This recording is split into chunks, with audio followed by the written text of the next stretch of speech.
Boa noite, Zafa. Tudo bom? Boa noite. Tudo bem? Tudo ótimo. Me ouve bem? Estou te ouvindo perfeitamente. Sem nenhum delay, nada? Tem um delayzinho.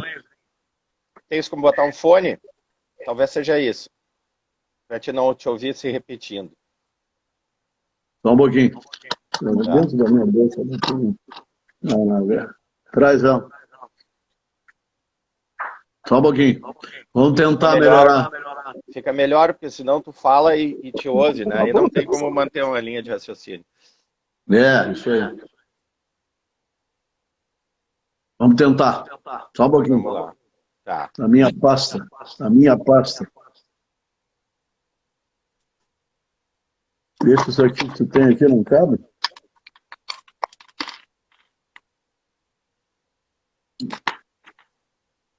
A minha pasta. Tá bom. Então, ok. Não dá, não, Che. Vamos continuar. Tá. Tenta, Mas sim.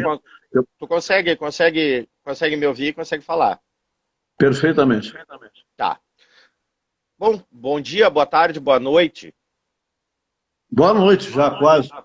Dependendo de quem estará nos assistindo, né, em momentos diferentes. Eu sou Isso. o jornalista Rafael Martinelli, do site seguinte.inf.br, e te agradeço por participar dessa série de entrevistas que estamos fazendo com os candidatos à prefeitura de Gravataí e Cachoeirinha. Eu estou Ok. recebendo o Luiz Zafalon, ele é candidato à prefeitura de Gravataí pela coligação Gravataí Não Pode Parar, que reúne o MDB, Republicanos, PP, PSL, PTB, PSDB, PSB e PRTB. Muito obrigado por participar, Zafa. Obrigado, eu que agradeço a oportunidade. Podemos começar? Sim, Zafa, por que, ao contrário do que os teus adversários dizem, o senhor não é um poste do Marco Alba? puxa, essa expressão foi criada para identificar, eu acho, quem nunca concorreu, talvez isso, né? Talvez seja isso, talvez por isso que eles digam que eu seja isso, né? Mas, na verdade, eu tenho vida própria, eu tenho luz, né? Eu tenho uma história dentro da administração, dentro da gestão, dentro da prefeitura mesmo. Eu estou há 9 anos nesse governo, eu fiz praticamente quase tudo que está aqui, eu gerenciei, eu toquei, eu, sei lá, de alguma forma eu participei. Então, o poste sem luz, né? Sem luz não sou, eu tenho luz própria, eu tenho a minha carreira própria, eu tenho 45, quase 50 anos de vida de trabalho, né, por aí tudo, então, para mim não cola esse negócio, mas deixa eles chamar à vontade, não tem problema nenhum, eu não me sinto nem um pouquinho ofendido, né, nem um pouquinho, eu tenho vida própria, todo mundo me conhece, trabalhei na CRT, fui diretor lá, fui diretor-presidente da Corsã, fui secretário de Estado, trabalhei na iniciativa privada durante 10 anos, na maior empresa de telecom do mundo. Então, eu tenho uma vida. Eu não sei o que eles querem dizer com isso, mas se for para designar alguém que não tem luta, não tem vida própria, não tem luz, é uma bobagem. Agora, politicamente, não, eleitoralmente, porque politicamente eu fui presidente do MDB, eu milito no MDB desde 86, né? Desde 82, da eleição que nós perdemos para o Jair Soares, aqui no Rio Grande do Sul, logo depois da redemocratização. Depois ganhamos em 86, eu participei da formação do plano de governo. Em 88, eu ajudei o Antônio Brito, que era redator da Constituinte, na parte de telecom, de telecomunicações, ajudei o Antônio Brito, do MDB, a fazer alguns dos artigos da Constituição e tal. Então, tenho uma vida longa prestada, de serviço prestado e muita experiência, muita prática, muita vivência. Tenho 67 anos, trabalho desde os 14, né? Então, não tem problema nenhum. Zafa, Gravataí perdeu aproximadamente 100 milhões com a pandemia. Boa parte disso não foi reposta pelo governo federal. São mais 20 milhões a partir de 2021, com o fim da majoração das alíquotas do ICMS no estado, né? Mais o reflexo da queda da venda dos carros da GM que a gente vai sentir em 2022. E a cidade ainda vive uma GM dependência, né? Temos os financiamentos para serem pagos, mas uma dívida histórica que parte ainda ficou, né? A gente observa candidaturas falando em fazer isso, fazer aquilo, uma UPA na caveira. tem dinheiro para isso? E aí eu lembro a célebre frase, aquela do Gilberto Medeiros, quando assumiu o Inter, né? Eu vim para pagar títulos, não para ganhar. Tem dinheiro para fazer alguma coisa e o Zafa pode ganhar ou o Zafa só vai pagar títulos? Não, não, vamos lá. A gente tem que esperar o comportamento da economia, né? A gente tem que dar uma olhada, ver como é que isso vai, como é que a economia vai reagir. Mas, evidentemente, isso que tu falou é verdade. Sem falar da parte dos precatórios que eu tenho que pagar, né? Só o ano que vem são 18 milhões que eu tenho que pagar de precatórios. Este ano, esses 50 milhões que eu não paguei, eu vou ter que refinanciar em 50, 60 vezes e começar a pagar, né? A partir do ano que vem. Então, serão 2 anos muito complexos, muito, muito difíceis, né? Mas a gente tem que acompanhar a economia. Por exemplo, nós nunca faturamos tanto em ITBI como nós estamos faturando agora, né? Então, de repente, o reflexo do ano que vem pode ser menor, com uma recuperação mais rápida da economia. E se não for, a gente sabe como resolver. O meu time é bom, o secretário da Fazenda é bom, o secretário do Planejamento é bom, e a gente tem como cortar despesas, né? Tem como cortar despesa mantendo os serviços básicos. A gente já fez isso no início do governo, né? Quando a gente pegou a prefeitura, a dívida era imensa, nós tínhamos que, às vezes, pagar coisas à vista para o fornecedor nos entregar. Então, a gente tem muita experiência, o nosso time é muito experiente. O secretário Davi, que está na Fazenda, e eu ajudei a colocar ele lá na Fazenda quando o outro secretário saiu, o Parodi saiu, eu, na época, disse, Marco, o Davi é o cara, né? O Davi já vinha do planejamento, o Davi tem se mostrado muito, muito eficiente na Fazenda, né? E a gente tem o controle perfeito das contas do governo, esse time vai continuar comigo, né? Eu vou reforçar o planejamento e talvez acumulando o cargo de planejamento com o Davi, né? Planejamento financeiro da prefeitura, e a gente vai continuar monitorando muito firme, né? Muito fino esse ajuste. E a gente tem condições de ter dificuldades, evidentemente que nós vamos ter, mas agora temos condições de ajustar e manter, no mínimo, os salários e os serviços em dia. De repente a gente para com os investimentos que a gente vem fazendo, né? Então tem maneiras de resolver. Vai ser difícil, tu tem razão, 2021 e 2022 serão anos difíceis. Vamos esperar que a economia cresça em V, né? E não em U. Não faça esse movimento, e seja em V. A gente já tem alguns indicadores aí de que a economia vai se recuperar muito rapidamente assim que passar a pandemia. Se não vier uma segunda crise, né? Se a gente conseguir ir avançando. Ainda ontem nós tivemos aí um almoço com o ex-ministro Osmar Terra, ele que é um otimista nesse aspecto de Covid, ele acha que a imunidade de rebanho deve ser atingida logo e logo a economia se libera de tudo. E ele é contra também fazer interferências muito fortes na economia. A gente não pode matar as pessoas pelo vírus, mas também não pode matar de fome. Então a gente tem que fazer um mix disso aí. A gente gerenciou bem esse assunto, e eu acho que gerenciando bem a economia, sabendo o que fazer, a gente pode enfrentar esses 2 anos de dificuldade de uma forma mais tranquila.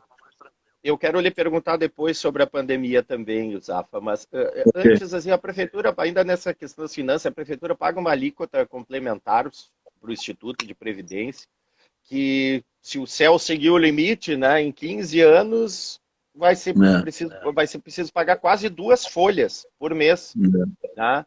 O senhor fará uma reforma da Previdência? E acrescentando, farei. Ela é inevitável? O senhor não vai fazer por esporte isso, é porque é inevitável? É inevitável, né, Rafael? Eu falei esses dias no debate aí, nós tivemos alguns servidores até que entenderam errado isso, né? Teve exploração, editável, esse negócio e tal. Mas não, isso é insuportável, né? Imagina eu gastar, ao longo do tempo que nós temos que pagar, 1,2 bilhão, né? Não tem, não. A gente não resiste isso que falou, daqui uns anos vão ter que pagar 2 folhas, uma para o IPAG, para o IPG atual, e outra para os funcionários. Isso é inevitável. Nós temos que dar reajustes para algumas categorias que estão ganhando muito mal na prefeitura, estão defasadas, nós vamos ter que dar uma olhada nisso também. Agora, se fizer esse reajuste e ainda tem que pagar, porque todo esse reajuste que tu dá tem reflexo lá direto no IPG, né? Então isso é inevitável. Nós vamos fazer a reforma da Previdência, sim, nós vamos mandar para a Câmara nos primeiros 2, 3 meses de governo, nós vamos mandar para a Câmara a reforma da Previdência, porque é inadmissível as pessoas se aposentar com 50 anos. né? A gente não pode mais conviver com isso. A sociedade não pode conviver com isso, né? Eu sei, a gente tem todo o respeito pelos servidores, os servidores, os mais esclarecidos, aqueles que não olham só para o seu umbigo, entendem isso, né? Nós não podemos quebrar a prefeitura. O estado do Rio Grande do Sul já não paga nem salário, está pagando salário porque tem um liminar. Foram à falência completa, não presta mais serviço, não faz mais os repasses obrigatórios aí da saúde para o município, deve para o município. Então, nós não podemos quebrar. Nós temos que cuidar do município, nós temos que cuidar com carinho. E o município tem 290 mil habitantes, não apenas 5 mil. Então, nós temos que cuidar disso com carinho. E o servidor, quando ele é mais esclarecido, ele sabe que nós não podemos matar a galinha, não ficamos sem os ovos, né? Mais ou menos essa relação. Então fizeram uma exploração daquele nosso debate lá, quando eu dizia que o servidor no Brasil, isso não é só Gravataí, né, Martinelli? Isso é Brasil. Quando o servidor gasta, hoje nós gastamos 13,3% do PIB com os servidores. Então nós temos que começar a virar esse jogo no Brasil. Claro, Gravataí não é diferente disso, né? A gente gasta bastante. Se botar o déficit da Previdência, nós vamos chegar além dos 13% também. Então, essas coisas, a sociedade já debateu isso, o mundo já debateu isso, o Rio Grande do Sul já debateu esse assunto, né? Então, a gente tem certeza de que tem que mandar sim. Não é por esporte, é por necessidade. Certo. Zafa, outra crítica dos adversários é que o Marco Alba, ainda nessa questão do funcionalismo, que ele financiou os seus feitos, suas obras, em cima das perdas do funcionalismo ao não dar reajuste, é isso? Não, não é isso. Não. Na verdade, nós estamos pagando o IPAG. Para quem é esse dinheiro? Se tu fizer a conta do que nós pagamos para o IPAG nesses últimos anos, o aumento automático que acontece na folha, se tu fizer esse aumento, nós vamos ter uma perda do funcionalismo de 2% a 3%. Então não é, depende da interpretação. Para quem vai esse dinheiro que a gente paga para o IPAG? Né? A diferença atuarial, o refinanciamento do que não foi pago nos governos, daqueles que hoje me criticam, que não pagavam nem a parte patronal. E nós estamos pagando. Desde o governo Rita, justiça seja feita, a Rita começou a pagar, e nós continuamos pagando, inclusive pagando as alíquotas suplementares que vem vindo. Nós pagamos todos, né? Nós estamos em dia, nós temos a certidão de regularidade previdenciária. E esse dinheiro é para quem? Né? Então não é bem assim. O dinheiro que nós não repassamos direto para o salário dos funcionários, nós estamos repassando para eles através do IPG. Essa é a verdade, né? Então a gente fez com a prefeitura gestão fiscal. E os funcionários, de novo, os mais esclarecidos entendem isso. Eles entendem que estão sendo respeitados. A aposentadoria que eles não teriam por insuficiência de fundos lá no IPAG, eles terão conosco. E se nós continuarmos esse modelo, eles terão, né? O nosso governo vai continuar honrando. Vamos fazer a reforma para poder continuar honrando e para a sociedade receber a parte dela também. Tem mais de 285 mil moradores nessa cidade, né? E tem muitos dos funcionários públicos, acho que 2 de 800, que moram em Gravataí, o resto nem mora em Gravataí. Então a gente tem que fazer essa conta juntos, não dá para deixar só para quem olha só para o umbigo, nós temos que olhar para a cidade como um todo.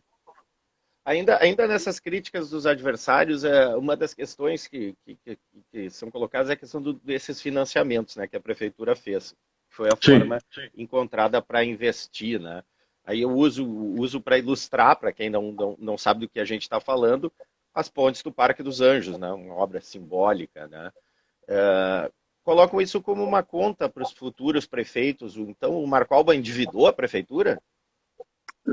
É só pegar lá a página do Tribunal de Contas do Estado e ver a dívida que existe, né? É simples, é só olhar isso, né?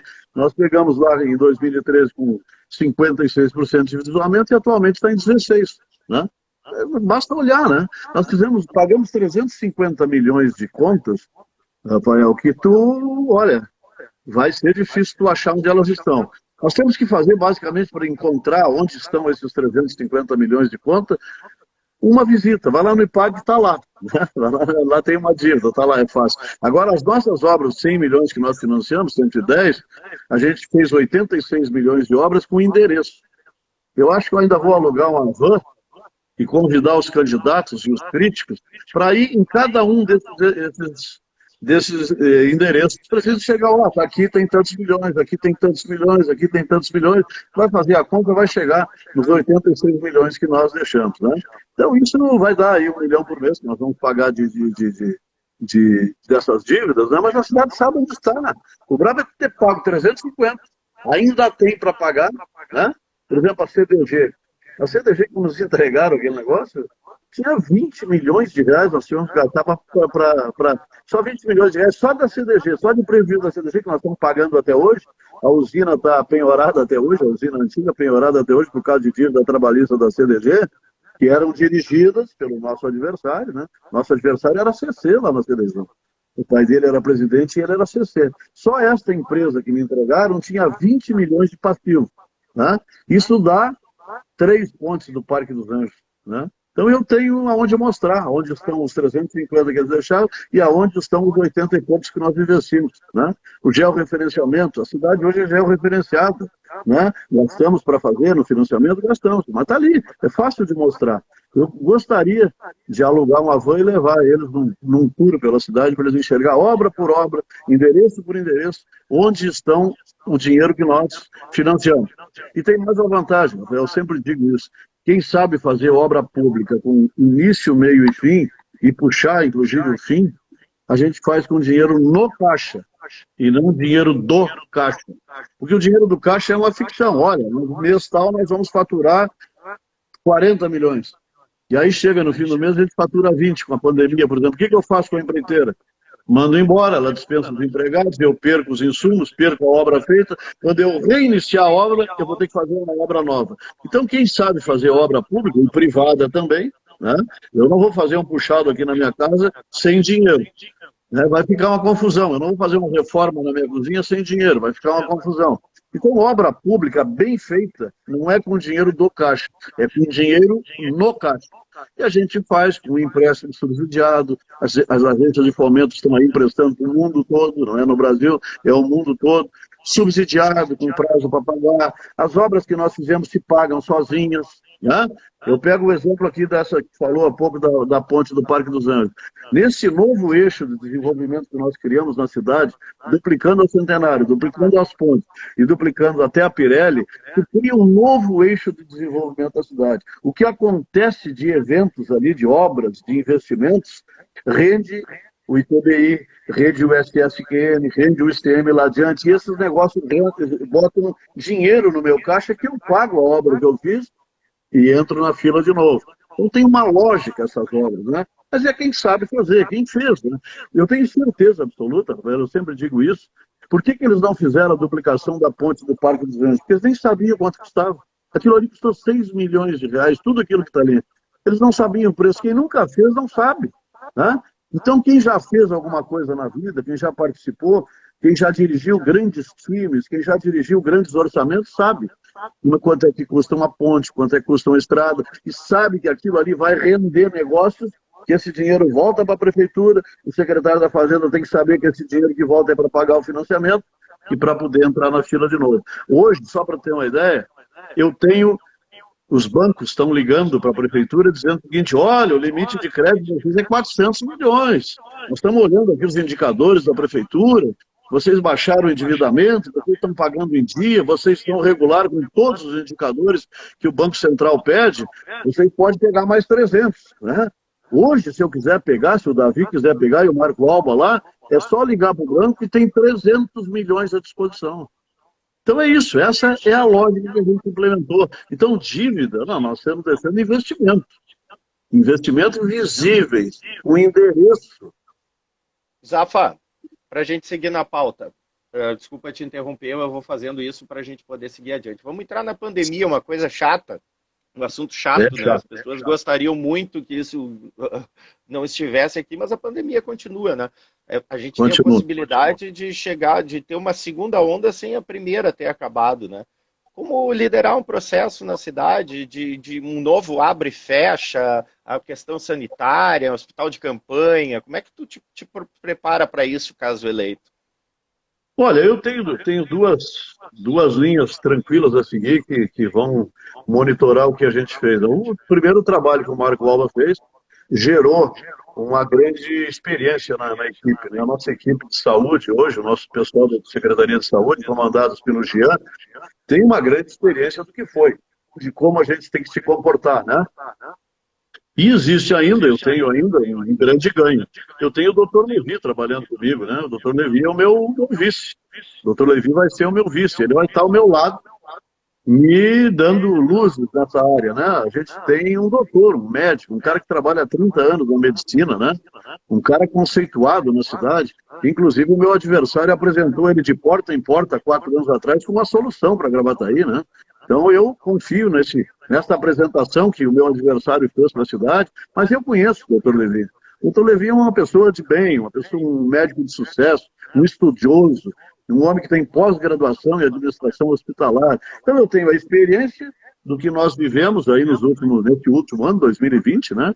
O Marco fez uma condução perfeita, uma condução séria, uma condução decente, sempre ouvindo as autoridades técnicas no assunto, e nós nos damos muito bem na pandemia. Não teve grandes problemas na cidade. Teve problemas, teve gente doente, gente que morreu, teve, claro, mas não teve problemas, aqueles problemas gigantescos que a gente imaginava que tivesse, não, nós não tivemos. A pandemia em Gravataí foi conduzida com os médicos sempre dando opinião, e nós tivemos uma boa condição. Então, deu experiência. E tem o doutor Levi comigo, que é uma autoridade na cidade de medicina. E Zafa, como preparar a volta às aulas? A gente sabe, não só Gravataí, todas as cidades da região metropolitana do Brasil, tem problemas nas escolas municipais, de falta de estrutura, né? Como preparar uma volta às aulas sem uma vacina? Pois é, isso é complicado, né? A gente viu que a iniciativa privada aí começou e os pais não mandaram, né? E fazem ainda muita pressão para não abrir. Então é complicado. Eu vou ouvir muito, né? A gente vai ter que ouvir muitas autoridades sobre esse assunto. Eu acho que se nós voltarmos às aulas sem uma vacina, os próprios pais vão reagir, né? Então a gente vai ter que ouvir o Conselho Municipal de Educação, nós vamos ouvir a Secretaria com a experiência que tem, com o conteúdo que já repassou, e eu acho que vai ser difícil voltar sem vacina. Tem alguns especialistas aí que dizem que não é nas escolas que vai ter problema, eles vão pegar em casa isso depois e tal. Mas, sei lá, nós temos que ter cuidado de não aglomerar. A sociedade ainda não tem confiança, né? Eles não têm confiança nem na vacina que está aí em teste, o pessoal não tem muita confiança. Não, vamos esperar que ela apareça, né? Que a vacina apareça, e aí nós vamos voltar com segurança. Enquanto lá, vamos negociando fórmulas de ir repassando o conteúdo, como nós fizemos esse ano, né? Eu acho que, mesmo que a gente queira, né? A gente tem visto aí pelas escolas estaduais e tem visto pelas escolas privadas. Nós tivemos uma grande pressão, uma pressão justa, né, dos donos de creche, né, as creches particulares. Queriam, porque queriam, vamos abrir, vamos abrir, vamos abrir. Depois, abrimos, né, e as crianças não foram. Então, sei lá, nós vamos ter que conversar muito, vamos ter que estudar muito, vamos ter que ver com quem entende, né? Vamos usar a experiência que nós já tivemos e repassar conteúdo de outras formas. Vamos ter que, se não conseguirmos começar as aulas, né, vamos repassar conteúdo de outra forma, vamos melhorar esse repasse de conteúdo e vamos levando a vida assim até termos a vacina. Zafa, acha que é catastrofismo prever que a gente pode ter gente passando fome nas cidades a partir do ano que vem? E aí, qual plano seria para atender essas pessoas? Não, eu acho que não, eu acho que é catastrofismo mesmo, né? A economia está andando, né? Deixa eu endireitar aqui, porque tá meio torto o negócio aqui. Obrigado. Eu acho que é um pouco, né? A economia, quando andou e onde andou nos serviços essenciais, a produção de alimentos, por exemplo, andou bem, né? E não teve grandes problemas nas indústrias de alimentos, né?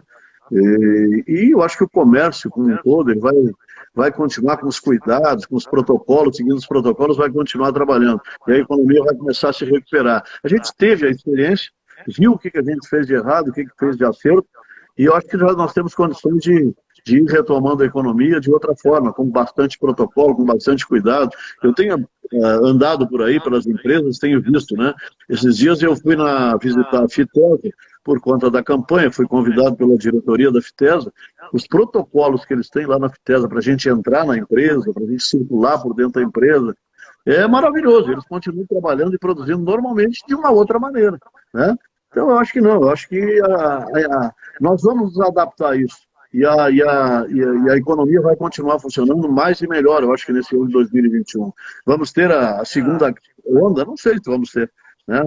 O Osmar Terra ontem me disse que não, né? Que nós não vamos ter a segunda onda e que vamos nos adaptar a um novo modelo de vida, né? A gente vê nos restaurantes, a gente tem visto por tudo aí. Claro, tem exageros, em algum lugar aí o cuidado acabaram com o cuidado completamente, né? Talvez a gente tenha que retomar essa fiscalização mais dura, né? Olha, pessoal, vamos usar os protocolos. E usando os Dentro protocolos... disso, para já aproveitar esse comentário, Zafa, uma das questões, assim, ainda durante a pandemia, quando foste escolhido o candidato na convenção do MDB, viralizou nas redes sociais uma foto tua, Marco Alba e outros apoiadores comemorando numa pizzaria no meio da bandeira laranja na pandemia. Fotos de outros candidatos, tipo Dimas fazendo campanha em Vila Sem Máscara, os apoiadores dele fizeram uma aglomeração na frente do debate na Sigra. Os políticos não estão dando mau exemplo nessa campanha? Eu acho que sim. Aquela foto, por exemplo, não aconteceu nada. Ninguém pegou Covid naquela foto, ninguém aconteceu nada. Mas às vezes na empolgação a gente acaba dando mau exemplo, acho que tem razão. Então a gente tem que cuidar com isso, a gente tem que cuidar para. Se vai ter um novo normal, né? Se esse novo normal for realidade, existirem protocolos para a gente seguir, não só os políticos, né? Tem um monte de gente que ia na Praia do Rosa, acho que não tinha nenhum político lá, né? Mas os políticos têm que se cuidar, sim. A gente é referência, né? A gente é referência nisso, as pessoas enxergam, olham e tal, e a gente tem que se cuidar. E aquela foto do restaurante lá teve muita orelhinha puxada, né? Para que, mas como é que faz o troço desse e tal? Então, a gente tem que aprender com os eventos, né? Não dá para acumular, não dá para fazer. A gente tem feito agora os bandeiraços ali, agora eu vim lá na Morada do Vale, nós estamos fazendo. Puxa, a gente insiste, pessoal, 2 metros de distância, vamos usar máscara e tal. Daqui a pouco tu dá uma olhada e aí o microfone serve para isso. Então a gente já consegue separar mais. Se existe uma nova maneira de viver e se existem protocolos, vamos segui-los, né? Vamos aprender essa nova maneira de viver. Eu acho que é por aí, é isso aí que vai acontecer. A gente vai ter que estar. E tu tem razão, a gente dá mau exemplo de vez em quando. Zafa, os teus dois principais adversários, a Anabel e o Dimas, eles anunciam que vão acabar com o positivo, né? O plano pedagógico aprovado nas escolas, né? O Dimas, inclusive, ele mostrou no último debate 2 livros supostamente iguais, né? Do MEC, que vem de graça, e do positivo. O positivo são só os livros. Vale esse investimento de 5 milhões, ele é um bom, por ano, ele é um bom investimento, já que o IDEB cresceu, mas não chegou na meta ainda. É. Não, eu acho que é um bom investimento. Eu aprovo, nós vamos manter, né, todo o sistema de educação que nós mantemos, uniforme, material escolar, os livros, nós vamos manter. Não é só isso, não. Tem treinamento dos professores, né? Tem um sistema que integra as notas, de consulta, de avaliação. Tem muito mais coisa no positivo do que isso que eles dizem. E se tu fizer as contas, dá 300 e poucos reais por ano por aluno. Né? Vale a pena continuar investindo em qualidade. E o Dimas que mostrou lá 2 livros. Eu tenho aqui uns 10, eu posso mostrar? Não, tem que ver o conteúdo, né? Tem que ver o que tem dentro do livro. Ele mostrou as capas. Então é fácil, fazer o proselitismo nessa hora todo mundo faz, né? Eles vão acabar com o sistema, legal, tudo bem. É o que nós temos de bom. O Aprende Brasil é tudo de bom que a gente colocou na educação. E foi uma escolha democrática. Né? Nós tínhamos 3 modelos. Os professores, os diretores das escolas escolheram esse aí, que a gráfica positiva hoje imprime, que é o Aprende Brasil. Né? Ele está funcionando bem. Nós tivemos IDEB de 7,1 em Gravataí. E tivemos IDEBs que não atingiram. Então, na média, deu lá os 5,7. Né? Mas vamos chegar aos 6 tranquilamente. A gente tem que fazer um trabalho bom de conscientização dos professores, tem uns que usam contrariados, tem essa coisa toda da campanha contra, e aí vai, né? E quando eles pensam que se tu vai tirar esses 5 milhões, tu vai resolver a vida do salarial dos professores, tem muita gente que pensa nisso, mas na verdade são 300 reais, 300 e poucos reais por ano por aluno. Vale a pena o investimento, ele organiza, uma das coisas que ele faz é organizar o currículo, né? Tu está lá na Morungava estudando, te mudou para Vila Rica, o currículo é o mesmo, tu entra no mesmo ponto, né? Tu tem o livro, aquele livro tu leva para casa, os livros são bons, são atualizados permanentemente. Esse que vem do governo federal, não sei se são atualizados, sabe como é que é o governo federal, né? E esse da Positiva é iniciativa privada, é mais fácil de fazer atualização, tem treinamento dos professores, uma série de outras coisas que eles escondem porque não interessa para eles. Eles têm que ser contra, né? Eles são contra até a obra, eles criticam inclusive a obra, né? Inclusive, até obra eles criticam, olha, essa obra eu não faria aquela. Esses dias nós asfaltamos aqui uma rua aqui em Gravataí que eu vi protestos violentos de um morador da rua. Então, é da vida, a crítica é da vida. Eles me fazem oposição, tem que criticar inclusive o que é bom. E o sistema Aprende Brasil é muito bom. Zafa, falas no teu programa sobre tentar trazer para Gravataí uma escola cívico-militar, né? Faz diferença isso, ela até custa mais caro, né? Isso aí não é só um agrado para os bolsonaristas, já que Gravataí deu 7 a cada 10 votos para o Bolsonaro em 2018. Não, não é. Talvez o modelo eles tenham revivido, mas eu me formei, Martinelli, numa escola cívico-militar. Mais militar do que cívico, né? Que é a Escola Técnica Federal de Pelotas. O que eu aprendi nessa escola, a minha vida, o quem eu sou hoje, eu devo àquela escola. Disciplina, cumprimento de horário, eu jamais me atraso numa reunião. Disciplina, cumprimento de horário, valores. Lá nessa escola cívico-militar que eu estudei, né? Eu tinha quadra de vôlei, quadra de basquete. Lá eu descobri meu talento para atletismo, fui bicampeão brasileiro estudantil de salto triplo, salto em distância. Com esta escola de atletismo lá na Escola Cívico-Militar, eu aprendi, por exemplo, que para chegar no topo, tu tem que treinar muito, tem que fazer muita força. Então, muitos valores hoje que eu tenho na minha vida, que eu tenho na minha vida toda, a educação que eu dei para os meus filhos, a minha relação com o emprego, a minha relação com o trabalho, valorizar as coisas, os valores que eu tenho. Eu entrei para a Escola Cívico-Militar com 11 anos. 11 anos eu entrei e saí com 18, formado num curso profissionalizante, mas com um caráter, com um aprendizado de valores que eu nunca tive. Então, isso é uma história minha. Escola Cívico-Militar é a minha história. Por isso que eu quero trazer para Gravataí. Nós temos que restabelecer a disciplina nas escolas. Esse negócio de bater em professor, isso nunca deu certo em lugar nenhum, não vai dar certo em Gravataí. Então, nós vamos fazer experiência. A Escola Cívico-Militar de hoje, eu tenho certeza que não vai ser tão militar como a minha era. Mas ela mostra, os colégios Tiradentes aqui do nosso Rio Grande do Sul são os que têm as melhores avaliações. Esses dias eu visitei uma escola que não é cívica, que não é militar, mas aqui em Gravataí, de uma instituição religiosa que tem disciplina. Os caras fazem fila para entrar na sala de aula. Jamais alguém xinga professor lá dentro. Jamais alguém entra sem uniforme na sala de aula. É um exemplo de escola. E o IDEB deles, né, se fosse fazer o IDEB, seria muito superior ao nosso. Né? A essa escola que nós atingimos 7.1, a IDEUC, tem uma integração fantástica da diretora, dos professores, né? E é quase que uma escola cívico-militar tão organizada que é e tal. Então, a gente quer trazer esse modelo para Gravataí para organizar, para ter disciplina, para ensinar valores. Os valores que tu aprende, meu amigo, lá atrás, tu jamais esquece, né? Dá valor ao professor, dá valor àquilo que te ensina, dá valor ao horário, ao cumprimento de horário. O uniforme é fundamental para isso. Então, olha, tem muita coisa boa na escola cívico-militar e é por isso que eu quero trazer. Zafa, quando dizes que os teus adversários nunca administraram nem 1,99, eles rebatem dizendo que tu presidiu a Corsã, mas responde um processo. É réu num processo por improbidade administrativa, que envolve toda a direção. Isso. E quem não administrou nada nunca vai ter. E quem administrou, e administrou com coragem, e não fazendo aquilo que está só no... Porque eu vou te contar um caso aqui de Gravataí. E aqui eu respondo um processo também. Eles não têm falado isso, não. É que esse é um processo menor, né? Esse é um processo de R$8.000, né? Só, mas é processo, é igual, o valor não interessa. Por que eu respondo?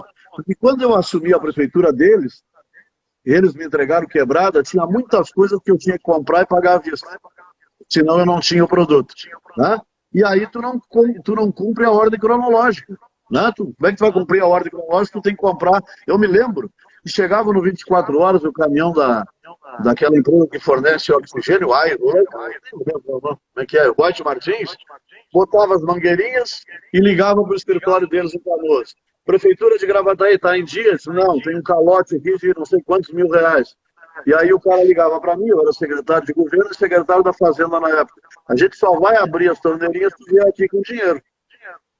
Aí eu tinha que quebrar a ordem cronológica e pagar a vista. Isso eu fiz com quantas empresas? A Corsã.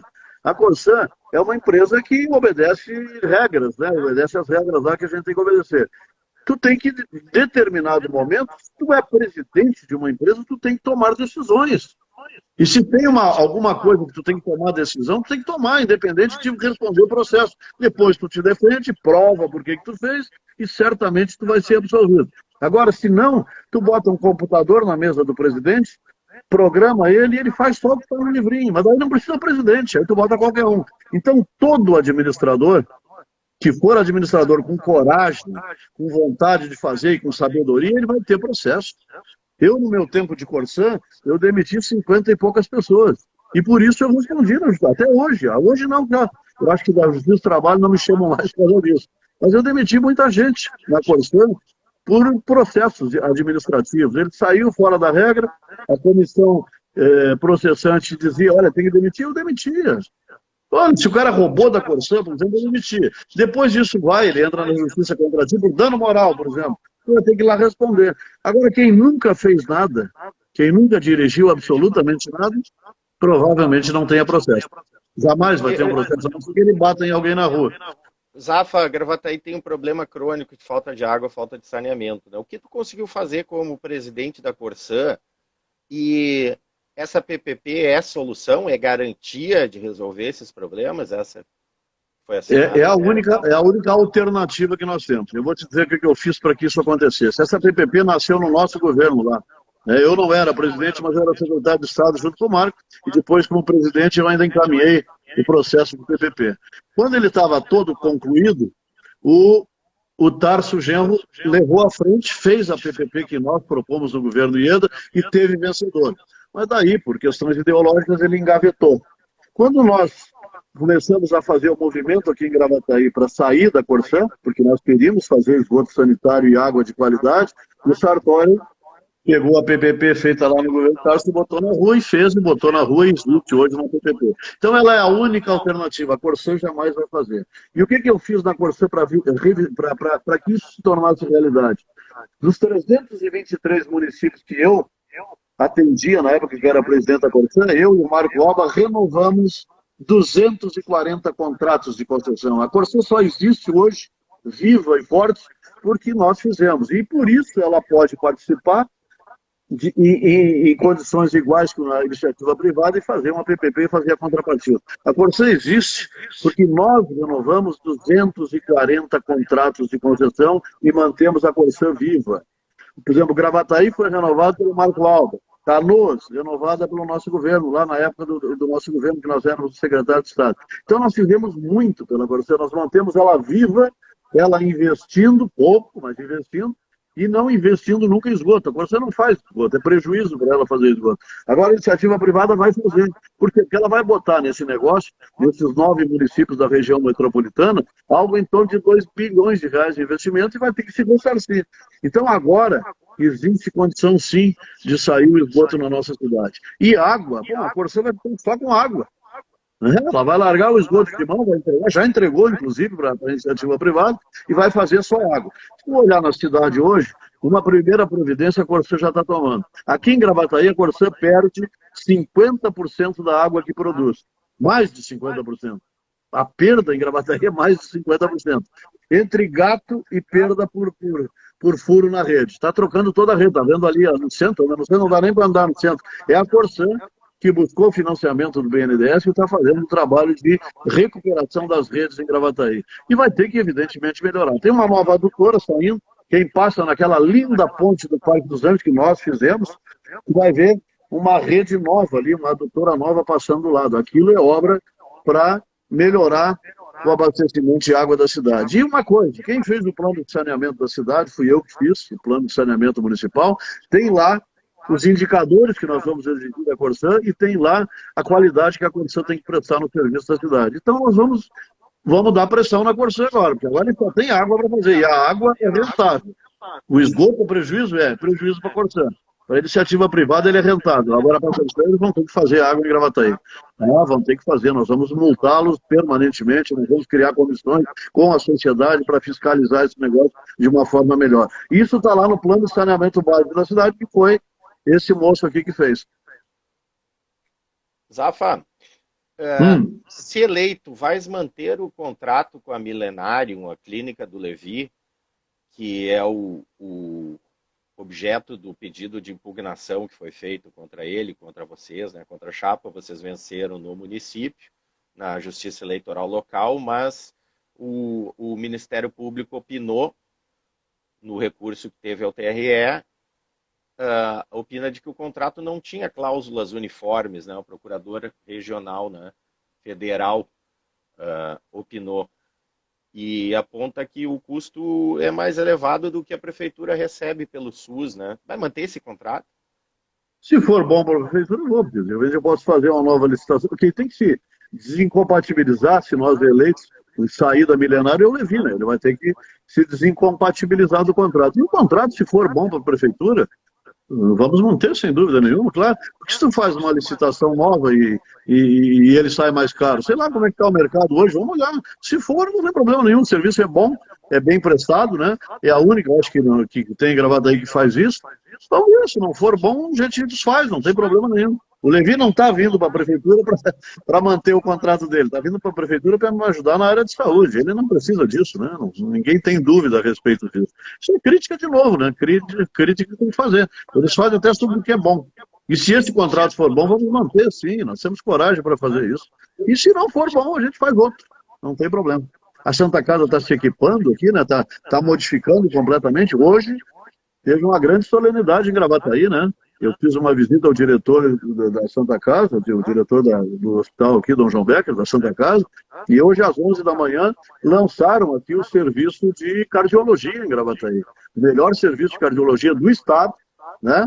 Foi lançado aqui em Gravataí hoje. Vai melhorar muito o hospital, ele vai crescer muito. O plano de desenvolvimento do hospital aqui é muito bonito. Eu enxerguei, eu li hoje ele todinho, conversei com os diretores lá. Eles têm boas notícias para Gravataí. E, de repente, a clínica Milenário, se não for bom o contrato, a gente rescinde, não tem problema nenhum.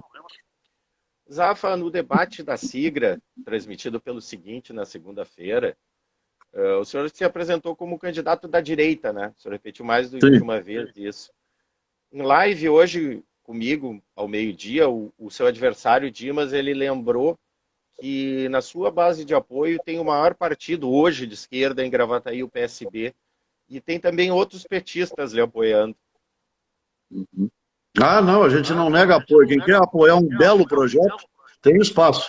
O nosso projeto é bom, o nosso projeto é lindo, vai continuar sob o meu comando, sob o comando de quem é liberal, né, do secretariado que está comigo e que conduz esse processo.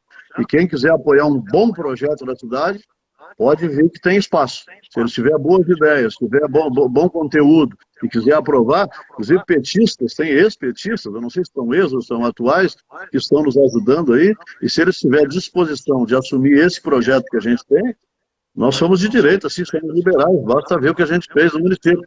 Eu digo às vezes, e eles fazem uns memes, eles fazem uma edição, que a prefeitura tem que dar lucro, isso é uma empresa que dirige Gravataí e que, se não tiver resultado satisfatório, vai dividir dividendos com a cidade como?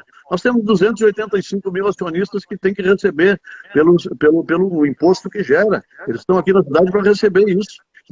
Eu via no debate que tem esgoto a céu aberto. Tem. Se eu não tivesse que pagar 1,2 bi por pague, ou 100 milhões por ano que eu pago, eu fazia o esgoto toda a cidade. Então é a discussão que a gente tem que fazer. E eu tenho disposição para fazer isso. Nenhum deles lá disse que vai fazer a reforma da Previdência. Né? Teve um que andou em cima do muro, caía para um lado, caía para o outro, ia discutir com não sei quem. Mas essa discussão já foi feita, é matemática. A reforma da Previdência é matemática. É só fazer conta. E quem sabe fazer conta, como nós sabemos fazer, faz. Então, lá tem o PSB, o PTB, o PP, sei lá, estão conosco porque sabem que o projeto é bom. Eles acreditam no projeto. Então, o PSB veio para o governo, porque nós fizemos, por exemplo, dentro de uma linha de raciocínio do PSB, ninguém fez moradia para a classe que precisa, que vivia em condições não... Olha, vivia em condições precárias, que morava em locais precários. Quem é que fez o Breno Garcia? Mais serviço social do que esse, mais programa social do que esse, duvido achar. Esses dias um candidato foi lá no Breno Garcia assim, vocês estão pagando, mas essa casa não é sua, você não tem escritura. Eles não têm o que dizer. O Breno Garcia é lindo, maravilhoso. Se eles soubessem aonde aquelas pessoas moravam, Né? Então, esse programa social, que é uma prática que o PSB faz, que eles vendem isso, né? É o Partido Socialista Brasileiro, eles têm a questão social como uma grande questão deles, eles viram que no nosso projeto tem isso muito claro. Ninguém fez no sul do Brasil um projeto habitacional para pessoas de baixa renda como nós fizemos. Então, são bem-vindos. Se eles pensarem bem que o projeto é bom, eles são bem-vindos. Zafa, o MDB de Gravataí, no primeiro turno da eleição presidencial, apoiou Meirelles, o candidato do partido. E no segundo turno apoiou o Bolsonaro. O Bolsonaro faz um bom governo? Faz. No momento que se tu considerar, e aí é o meu pensamento, se tu considerar que a Haddad e Manuela poderiam fazer com o Brasil, ele só introduzir o pensamento de direita no Brasil, um pensamento liberal no Brasil, foi um bom governo. Ele não pode dar entrevista, né, se ele não desse entrevista seria o ideal. Mas ele tem um ministério bom, tem muita gente boa no ministério dele, o ministro Tarcísio na infraestrutura está fazendo uma revolução, né, e tem outros ministros bons no ministério dele lá, mas basicamente ele fez renascer no Brasil o pensamento liberal, né? Ele bate de frente contra esse povo aí que queria levar o nosso país para a Venezuela, né? O nosso caminho era a Venezuela. A Argentina já está indo, já está praticamente lá, né? Então, nesse aspecto foi bom. Nesse aspecto eu votei nele, né? Votei nele no segundo turno e apoio o que ele vinha fazendo. E o pensamento dele, às vezes, exagera no linguajar. Como é que o Romário dizia do Pelé? Né? É um poeta calado, né? O Pelé calado é um poeta. Eu acho que serve para o nosso presidente. Mas do resto da política dele, a gente tem que questionar essa gente. Por exemplo, eu concordo, né? Ele nem tanto, mas eu concordo que existem novas formas de se organizar a família. Mas para isso tu não precisa destruir a família tradicional, né? Eu concordo que o direito romano tem algumas coisas que a gente tem que questionar. Agora, destruir o direito romano para botar o direito achado na rua, então a gente tem que começar a batalhar essas coisas, tem que começar a bater, tem que ter disciplina. A disciplina é uma boa filosofia, né? Tem que ter disciplina, tem que ter organização, tem que ter mérito. Eu defendo o mérito, ele defende o mérito, eu também defendo o mérito. E a esquerda acha que o mérito não existe, que existe uma sociedade igualitária. Isso não existe, nós somos diferentes. Eu sou diferente de ti, tu é diferente de mim. Agora nós dois temos liberdade de pensar. Agora, eliminar uma parte, porque eu tenho que fazer tudo igual, eles só conseguiram fazer isso na Revolução. Eles nunca conseguiram fazer isso nas urnas, só com armas. Então, vamos lá, né? Alguém tinha que botar um freio nesse negócio. Eu acho que nesse aspecto o Bolsonaro está botando. Zafa, hoje, nessa eleição, né, o ex-deputado federal Jones Martins e os três vereadores mais votados do MDB, Paulinho da Farmácia, Clédio Mendes e Nadir Rocha, ao que me parece, eles não estão fazendo campanha para ti, né? Estão apoiando o outro candidato, né? O candidato Dimas Costa. Isso é bom ou ruim? É ruim, né? É ruim. A pessoa não aceitar a democracia interna é horrível, né? Teve uma convenção, né? A convenção indicou o meu nome para a prefeitura. Aí eu não aceito, vou embora e vou fazer campanha para o outro. Isso aqui nem lá no Grêmio, lá, eu sou gremista, tu é colorado, sei lá, eu sou gremista. Isso. Aí o técnico escala um cara que não gosta e vou torcer para o Inter. Isso é falta de caráter, né? Então é ruim, mas ruim para a democracia. Ruim o exemplo que eles estão dando. Eles poderiam, inclusive, Martinelli, ficar neutros. Né? Neutro. Pô, o meu candidato era o Jones Martins. Né? Vamos ficar neutro. Agora, apoiar o adversário, isso é mau caráter. Isso não se faz. Né? Vamos combinar que não tem lógica isso. É ruim, mas para a democracia. Ruim para mim, evidentemente que é. Se eu tivesse o apoio deles, eu estaria muito melhor, né? Porque são bons de votos, são pessoas que têm algum conceito na sociedade aí com votos e tal. Agora, poxa, parei um pouquinho, apoiar o adversário, né? Explicitamente, eu ando na rua e vejo as plaquinhas, o apoio é explícito. Há assessores deles botando o nome do adversário tiveram conosco até poucos dias atrás. Então sai do partido e vai apoiar. Teve alguns que fizeram isso, né? Sai do governo e vão apoiar. Agora, ruim, mas muito ruim. Mas mais para a democracia do que para mim. Como exemplo para a sociedade, horrível. Não deu o resultado que eu quero, eu vou apoiar o adversário. Isso não existe. Vamos combinar que faltou um pouquinho de inteligência para eles. Zafa, vou fazer um desafio para ti aqui. Eu digo o nome do um dos teus adversários e tu faz um elogio e uma crítica, ok? Puxa, já fiz isso, não fiz contigo isso? Vamos lá. Agora é ao vivo. Anabel Lorenzi. Eu não gosto de fazer crítica, não gosto de fazer crítica, mas a Anabel Lourenço é fácil de fazer. Eu acho que a Anabel, um elogio, é uma palavra só? Pode ser, pode desenvolver também, né? Tá, vamos lá. Eu acho que a Anabel Lourenço é coerente. Ela sempre foi de esquerda, ela sempre defendeu todo o dinheiro da prefeitura para o funcionalismo. Ela é coerente, ela está lá defendendo o discurso dela. Ela mudou de partido e tal, mas ela está defendendo, coerente. E uma crítica à Anabel é esse discurso antigo que a sociedade não aceita mais. O Clayton Manfro. Um elogio ao Clayton. O Clayton é um menino bom, trabalhou conosco da administração, é um menino bom. Ele é um cara me parece assim, ao menos trabalhou um tempo conosco lá, ele me parece um cara bom, um cara que tem boas ideias, boas intenções e tal. E uma crítica a ele é que ele é muito muro, né? É muito em cima do muro. Não. Tem que descer, tem que ter lado. Na política tem lado, as pessoas têm lado. Outro tem. Se dia disse no debate aí que não existe direita e esquerda, pô, é só o que existe, é só o que tem. Um pessoal puxa para um lado, outro puxa para o outro. É debate de ideias, as ideias são assim. Lá nos Estados Unidos é assim, na Inglaterra é assim, aqui no Brasil também.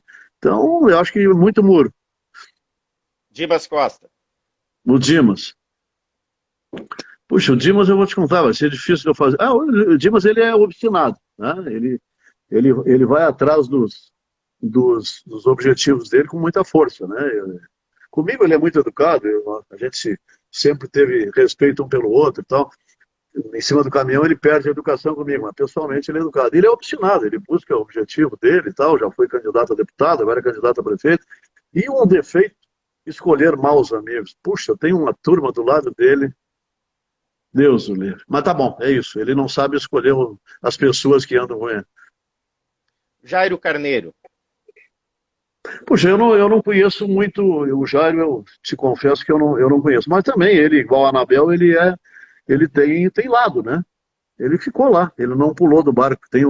Quando o barco afunda, diz que os ratos pulam. Ele não, ele está lá, defendendo as ideias dele. Eu não conheço ele, o Jairo, que me desculpe, eu não tenho intimidade com ele. Ele nem participou dos debates, né? Por causa dos problemas da Covid, ele não participou. E eu acho que o elogio a ele é isso, ele tem lado, né? Eu gosto de pessoas que têm lado, esse negócio em cima do muro não é comigo. E o defeito do Jairo, para mim, é o lado errado que ele escolhe da sociedade, né? Está lá num lado que não deu resultado em lugar nenhum, né? Ele apoia o Lula, por exemplo, deve apoiar. O Dimas também, o ídolo dele era o Lula, né? Mas parece que ele mudou de ídolo agora. Mas é isso. Então o Jairo, eu não conheço ele pessoalmente, eu não... Né? O Dimas, o Dimas é interessante. Ele, por exemplo, ele critica o Levi. Pois o Levi ele apresentou de porta em porta há poucos dias, agora é inimigo do Levi. Ele muda de ídolo toda hora, né? Ele tinha a Maria do Rosário, o Lula como ídolo, depois ele esquece. Ele é muito volúvel, ele tem medo das coisas e tal, mas no resto é um guri bom. E o Tamires Paveglia.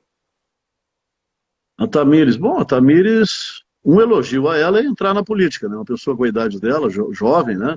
Eu acho que ela é estudante, eu não me lembro dos detalhes, mas ela entrar na política é um bom sinal. Eu acho que a política, os jovens têm que entrar nessa luta aí, né? E a crítica também, o lado obscuro da política, né? Lá eles não vão conseguir nada, nunca conseguiram nada, ela está mais para a Coreia do Norte do que para outra coisa. Então, mas elogio ela por entrar na política, também eles eu acho que tem que entrar, isso, o jovem tem que entrar aí, aprender com o tempo e ir crescendo, né? Tá certo, eu estou ouvindo o Luiz Afalon, candidato à prefeitura de Gravataí.